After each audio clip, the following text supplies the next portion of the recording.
یوم نقول لجہنم هل امتلأت، جس دن کہ ہم پوچھیں گے جہنم سے بھائی بھر گئی تو، تیرا پیٹ بھر گیا؟ وتقول هل من مزید، وہ کہے گی نہیں اور ہے کچھ، مجھے تو ابھی میرے اندر بڑی کشادگی ہے، اور آئیں جنات اور انسان اور مجھے بھرے۔ وَأُزْلِفَتِ الْجَنَّةُ لِلْمُتَّقِينَ غَيْرَ بَعِيدٍ، اور جنت قریب لے آئی جائے گی اہل تقویٰ کے، جو ان سے دور نہیں ہوگی۔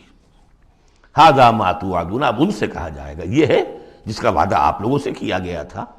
لِكُلِّ أَوَّابٍ حَفِيظٍ، ہر اس شخص کے لیے جو اللہ کی طرف رجوع کرنے والا ہو اور حفاظت کرنے والا ہو۔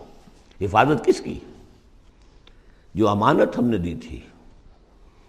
إِنَّا عَرَضْنَا الْأَمَانَةَ عَلَى السَّمَاوَاتِ وَالْأَرْضِ وَالْجِبَالِ فَأَبَيْنَ أَن يَحْمِلْنَهَا وَأَشْفَقْنَ مِنْهَا وَحَمَلَهَا الْإِنسَانُ، ہم نے اپنی روح پھونکی دی تم میں، تم نے اس کا حق ادا کیا، اس کو محفوظ رکھا، اسے سلیم رکھا۔ إِلَّا مَنْ أَتَى اللَّهَ بِقَلْبٍ سَلِيمٍ، وہ جو انہوں نے حفاظت کی، مَنْ خَشِيَ الرَّحْمَنَ بِالْغَيْبِ، جو ڈرتے رہے رحمان سے غیب میں ہونے کے باوجود، بن دیکھے۔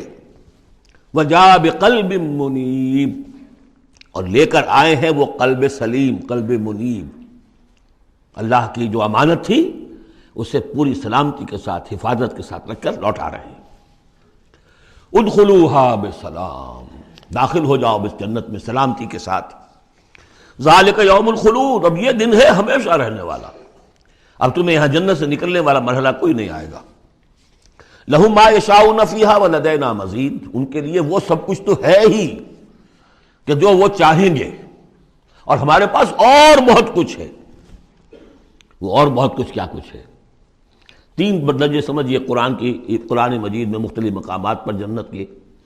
ایک تو جو کچھ نفس انسانی میں داعیات ہیں خود اللہ نے رکھے ہیں، ان سب کی بھرپور تسکین کا سامان، یہ تو نمبر ایک ہے، پہلے ہی سے موجود ہوگا۔ نمبر دو، ہر شخص اپنی ذہنی سطح کے مطابق جو مانگے، یہ مختلف ہوں گی۔ کسی دیہاتی کی اپنی ذہنی سطح ہے، وہ کیا مانگے گا، اور کسی عالم اور فاضل کی اپنی ذہنی سطح ہے، کوئی فلسفی جو ہے وہ کچھ اور مانگے گا۔ کچھ لوگ ہوں گے کہ جو کچھ نہیں چاہیں گے سوائے اللہ کی ذات کے، جیسے کہ رابعہ بصریہ کا قول آتا ہے، ایک یوں سمجھیے کہ ایک جس جذب کے عالم میں ایک روز نکلی ہے گھر سے، ایک ہاتھ میں ایک لوٹے میں پانی تھا اور ایک ہاتھ میں ایک قندیل مشل، کہ رابعہ کہاں چلے؟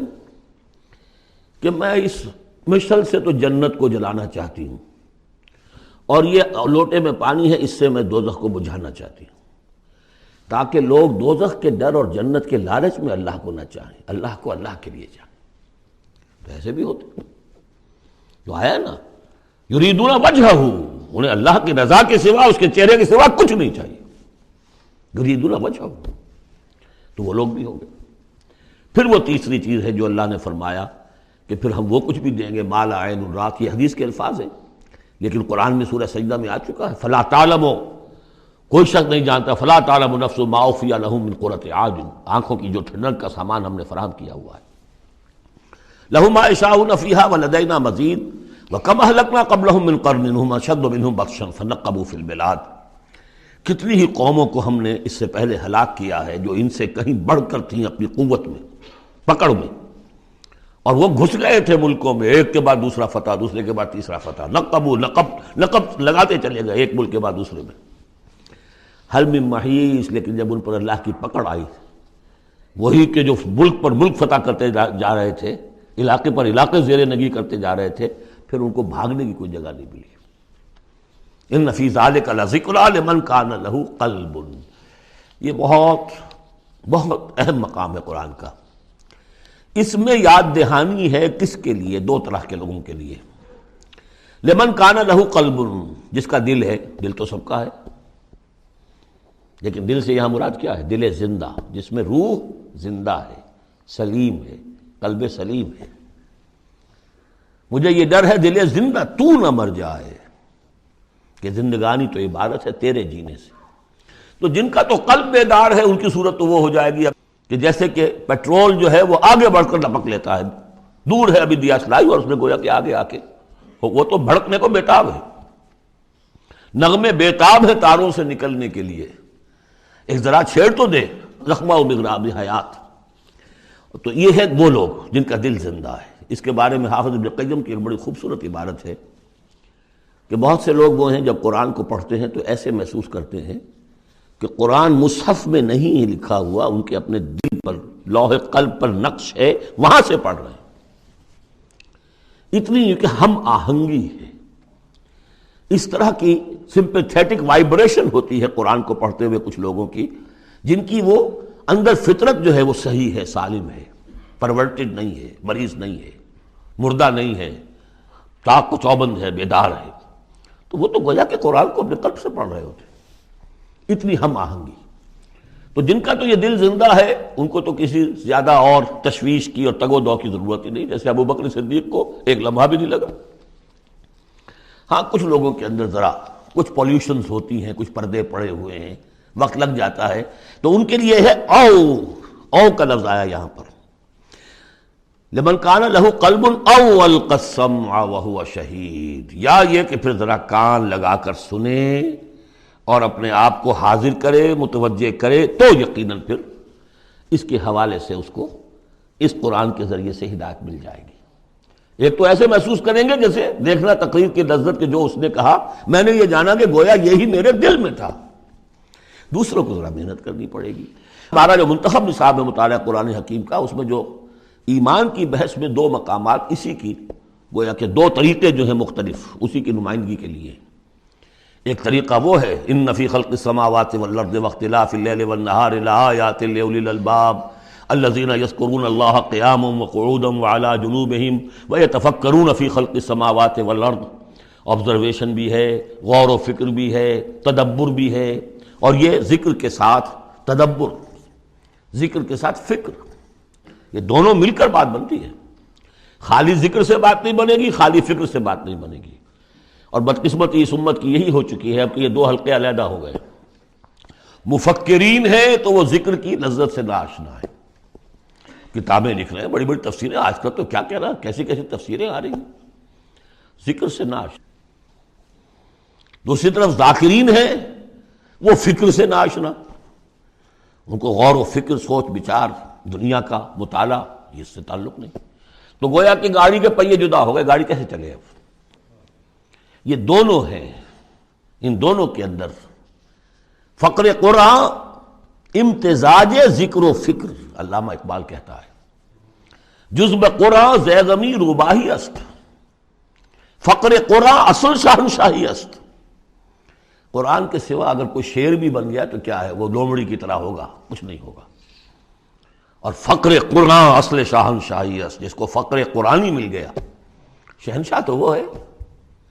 لیکن فقر قرآن کیا ہے؟ فقر قرآن ارتباط یا امتزاج ذکر و فکر، دو چیزیں جب ذکر و فکر مل جاتی ہیں۔ فکر را کامل نہ دیدم جز بذکر، فکر کبھی کامل نہیں ہوگا جب تک کہ ذکر ساتھ ہو۔ یہ ایک طریقہ تو یہ ہے جو سورہ آل عمران والے اس آخری حصے میں آیا۔ ایک طریقہ وہ ہے قلب کو صاف کر لیجئے، اس کی کدورتیں دور کر لیجئے، اس کے آئینے میں قرآن خود بخود منعکس ہو جائے گا اور اس کو جگمگا دے گا۔ یہ ہے جو آیات نور کے اندر ہے، نور علی نور، نور فطرت اور نور وحی مل کر نور ایمان کی تکمیل کرتے ہیں۔ ان فی ذلک لذکری لمن کان لہ قلب او القی السمع وہو شہید۔ عام طور پر لوگوں نے اس او کو واو بنا دیا ہے، اس لیے کہ اس گہرائی میں جا کر ان دو چیزوں کا علیحدہ، یہ دو اپروچز مختلف ہیں، اس کو سمجھا نہیں تو اس کو کہا کہ او جو ہے یہاں واو کے معنی میں اور نہیں، او ہے یہ۔ وَلَقَدْ خَلَقْنَا السَّمَاوَاتِ وَالْأَرْضَ وَمَا بَيْنَهُمَا فِي سِتَّةِ أَيَّامٍ، اور ہم نے آسمانوں اور زمین کو اور جو کچھ ان کے مابین ہے پیدا کیا 6 دنوں میں۔ وَمَا مَسَّنَا مِن لُغُوبٍ، ہمیں کوئی تکان تاری نہیں ہوئی۔ یہاں اصل میں نفی ہو رہی ہے کہ تورات جب گم ہو گئی تھی تو جب اس کو دوبارہ یادداشت سے مرتب کیا گیا تو وہ مرتبین انسان تھے، وہ نبی تو تھے نہیں، تو ان کی یادداشت نے ٹھوکریں کھائیں، تو غلط چیزیں بھی تورات میں شامل ہو گئیں۔ تو اس میں وہ بھی الفاظ آ گئے کہ اللہ نے آسمان اور زمین 6 دن میں پیدا کیے اور 7ویں دن اس نے آرام کیا، تھک گیا تھا نا۔ یہی ویکنڈ کا تصور ہے جو چلا آ رہا ہے تورات، جو یہودیوں میں بھی اور عیسائیوں میں بھی، اس لیے کہ تورات میں 7واں دن آرام، اللہ نے آرام کیا تم بھی آرام کرو۔